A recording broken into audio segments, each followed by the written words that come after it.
All right, I'm going to show you how to clear cache on Windows 11. This is a good way to free up storage space by removing temporary junk files, and it can often fix unexpected glitches and errors too. So first I'll click the Start menu and go to Settings, or you can hold down the Windows key and letter I on your keyboard. That'll also open Settings. Once you're in the settings, on the left side, go to System. From the System menu, navigate to Storage.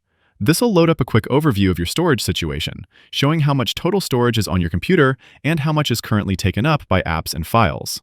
For cache specifically, we're going to go to Temporary Files. Cache files basically are temporary files. Here, you'll see a checklist of what can be deleted. Things like your recycle bin, temporary files, delivery optimization files, and stuff like that. Most of these are usually fine to delete, but the one I'd be careful with is Downloads. This is your personal downloads folder where every downloaded file goes. And I know some of you can be a bit lazy and do not organize your files meticulously, and instead you sometimes leave them sitting in the downloads folder.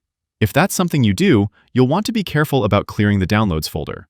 If you look up, you'll notice there's actually two buttons here: Remove Files and Clean Up System Files, and there's a real difference between them. Remove Files clears out the basic temporary files checked in this list. Clean Up System Files goes a level deeper. It scans for additional system-level files, like old Windows Update leftovers or previous Windows installation files if you've recently upgraded, which can free up a lot more space, but takes a bit longer to scan. And that is how you clear cache files on your Windows computer. Click that like button if this helped, and subscribe for more easy guides like this.